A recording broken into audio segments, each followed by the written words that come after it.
اور اب اس کا نام جو میں نے کہا کہ یہ کلیکٹیو خلافت ہو گئی ہے، شخصی خلافت نہیں رہی، لہذا اسے ہم کہیں گے collective voice regency of the Muslim. یہاں مولانا مودودی مرحوم سے غلطی ہوئی ہے، انہوں نے پاپولر ساورنٹی کے مقابلے میں رکھا پاپولر وائس ریجنسی، یہ غلط، پاپولر نہیں ہوگی، vice regency of the Muslims, جو اللہ کو حاکم مانے وہ خلافت کے حقدار ہیں، جو نہیں مانتے وہ خلافت کے حقدار نہیں ہیں۔ تو یہ در حقیقت collective voice regency of the Muslims کی حیثیت ہے اس کی، ناٹ پاپولر۔ پاپولر میں تو پھر جیسا کہ تصور آج کل ہے، امریکہ میں وہ مسلمان ووٹر ہے، کوئی ہندو ہے، کوئی یہودی ہے، سب برابر ہے، سب کا ایک ووٹ ہے، تو وہ پاپولر ڈیموکریسی کا تصور ان کے ہاں، پاپولر ساورنٹی، پاپولر ڈیموکریسی۔ ہمارے ہاں یہ پاپولر نہیں ہوگی، مسلمانوں کی ہے۔ جیسے یوں سمجھیے کہ کسی بادشاہ کے اپنے دوران زندگی ہی اس کا بیٹا بغاوت کر دے، تو اگرچہ وہ ولی عہد تھا لیکن جلدی کر بیٹھا ہے، تو اب وہ ظاہر بات ہے کہ اس کی ولی عہدی بھی ختم ہو جائے گی، وہ تو جیل میں جائے گا، یا تلوار جو ہے اس سے اس کا سر قلم کر دیا جائے گا۔ تو جو اللہ کی الوہیت اور حاکمیت پر یقین نہیں رکھتے، ان کا حق خلافت یہ ختم ہو گیا، ان کا حق خلافت جو ہے وہ موجود نہیں ہے، حق خلافت اہل ایمان کا ہے۔ تو collective voice regency of the Muslims. اب آگے آئیے، اس کے بعد ایک تیسرا دور آیا ہے، خلافت راشدہ کے بعد سے لے کر آج تک جو دور چل رہا ہے، یا یوں کہیے ٹو بی مور ایکوریٹ 1924 تک جو دور چلا ہے، اس میں خلافت کے نام پر ملوکیت ہوتی رہی ہے، یہ خلافت نہیں تھی۔ بنو امیہ بھی کہتے تھے خلفاء ہیں،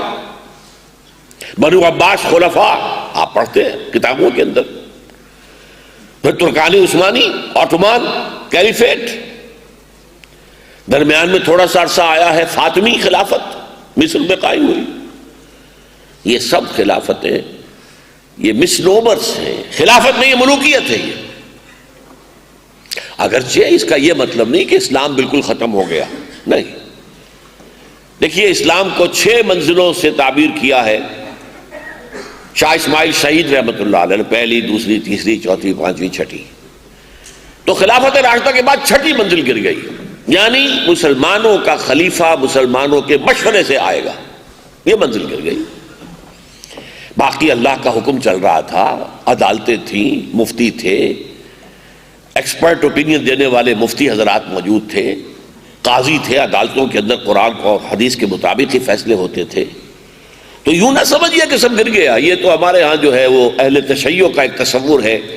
اور وہ ذہنوں کے اندر بہت گہرا راسخ ہو گیا ہے کہ گویا کہ اسلام ختم ہو گیا بس۔ اور ہمارے ہاں محمد علی جوہر جیسے لوگ بھی رحمہ اللہ، ان کی اللہ خطا معاف کرے، قتل حسین اصل میں مرگ یزید ہے، اسلام زندہ ہوتا ہے ہر کربلا کے بعد۔ پہلے ان سے کوئی پوچھے اسلام مرا کب تھا، اور اگر مر گیا تھا تو زندہ کیسے ہوا کربلا کے بعد؟ وہ تو وہی یزید کی حکومت تھی، یزید کی رہی، یزید کے بعد اس کے بیٹے معاویہ کی حکومت رہی، پھر عبد الملک ابن مروان کی حکومت رہی، پھر اس کے بیٹے آئے ہیں 2 3 4، جس طریقے سے آج کل سعودی عرب میں ملک عبدالعزیز کے بیٹے جو ہیں چلے آ رہے ہیں ابھی تک، اور ابھی تو شاید 30 40 اور بھی ہو لائن کے اندر۔ تو یہ معاملہ جو تھا، یہ اگرچہ 6ٹھی منزل گر گئی تھی، اسلام مرا نہیں تھا، ختم نہیں ہوا تھا، اسے تقریباً 1000 سال لگا ہے ختم ہونے میں۔ یہ عمارت جو ہے کھنڈر بتا رہے ہیں، عمارت عظیم تھی، یہ کوئی ایک دن میں ختم نہیں ہو گیا تھا، اور اگر کچھ حصہ ختم ہوا تھا تو وہ تو اس کے بعد بھی ختم رہا، اسلام زندہ ہوتا ہے کربلا کے بعد، اس کی کیا معنی ہے؟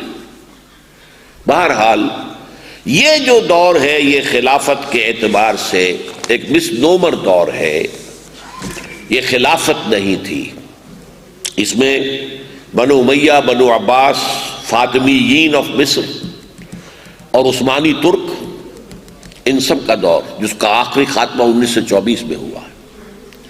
اور یہ خلافت جو ہے بنو امیہ کا دور اس قسم کی حکومت میں سب سے زیادہ سنہری دور ہے، اس لیے کہ ابھی بادشاہت پورے طور پر نہیں آئی تھی، ابھی عرب اسلام کی جو بدویانہ جو خصائص تھے وہ برقرار تھے، ابھی محل بننے شروع نہیں ہوئے تھے، ابھی رقص و سرود کی محفلیں جو ہے محلوں کے اندر نہیں شروع ہوئی تھی،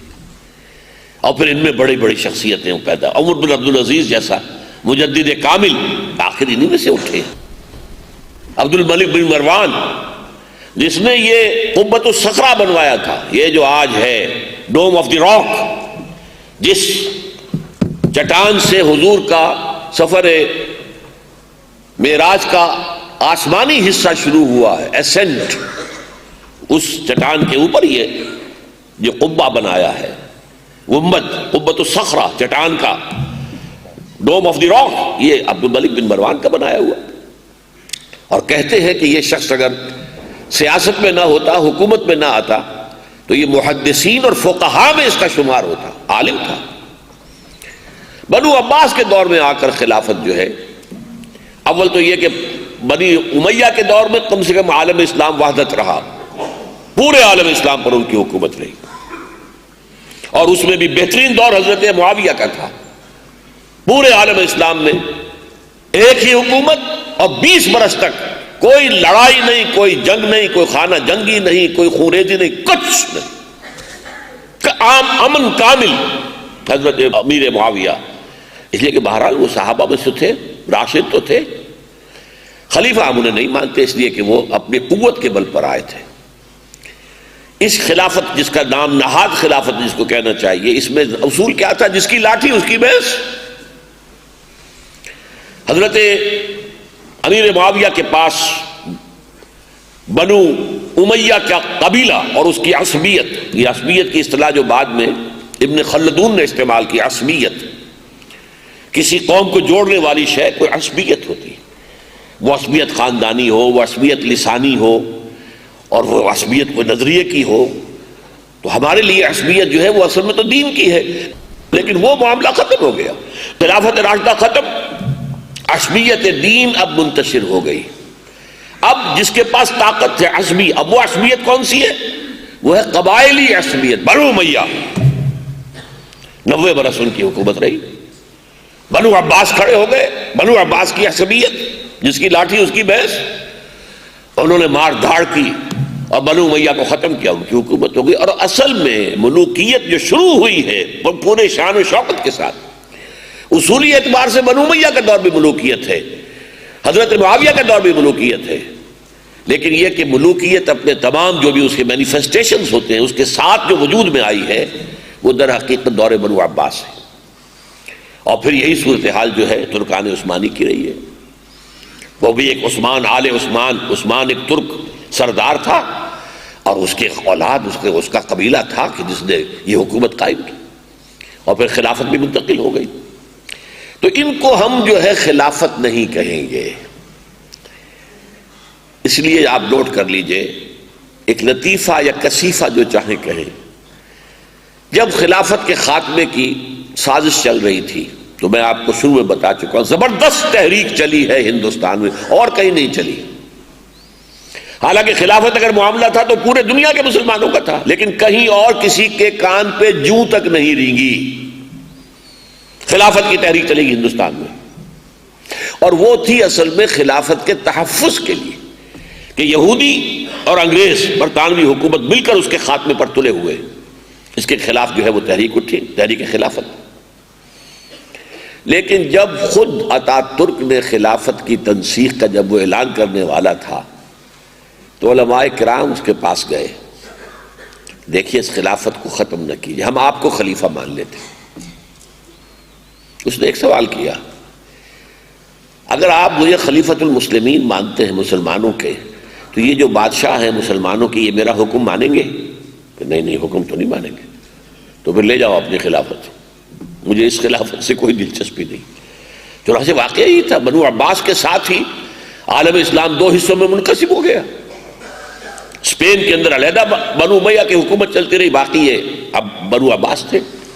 اور پھر جب اس کا زوال شروع ہوا ہے تو سلاطین ہیں، مختلف جگہوں پر لوگ ہیں، بس کہیں سے سند منگا لیتے ہیں خلیفہ سے، اور اس کے بعد ایک دور آیا سند بھی چھوٹ گئی۔ اس کے بعد جب جو تاتاری ہنگامے کے بعد جب ایک ذرا مسلمانوں کے اندر دوبارہ ایک نشت ثانیہ ہوئی ہے مسلمانوں کی، اسلام کی نہیں، تو اس کے بعد کیا ہوا؟ ترکان تیموری ہندوستان میں سلطنت ہے، ترکان صفوی ایران میں ہے، ترکان سلجوقی مڈل ایسٹ میں ہے، ترکان عثمانی انہوں نے زبردست آٹومان امپائر قائم کی جو ہی رومن امپائر کی طرح تھی، جس کی 3 ٹانگیں تھیں، اور whole of the North Africa, whole of the West Asia and whole of the East Europe, یہ 3 سلطنت عثمانیہ جو ہے یہ 3 بر اعظموں پر پھیلی ہوئی تھی۔ لیکن نوٹ کر لیجئے کہ یہ در حقیقت خلافت نہیں تھی، ملوکیت تھی، جس کے لیے دلیل جو میں نے حدیث آپ کو سنائی ہے۔ حضور فرماتے ہیں صلی اللہ علیہ وسلم تکون النبوۃ فیکم ما شاء اللہ ان تکون، 5 دور آپ نے گنوائے ہیں اپنی زندگی سے لے کر اور قیامت تک کے۔ اے مسلمانوں، تمہارے مابین خلافت برقرار رہے گی جب تک اللہ چاہے گا،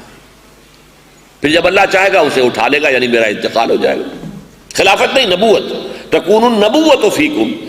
نبوت موجود رہے گی تمہارے مابین جب تک اللہ چاہے گا۔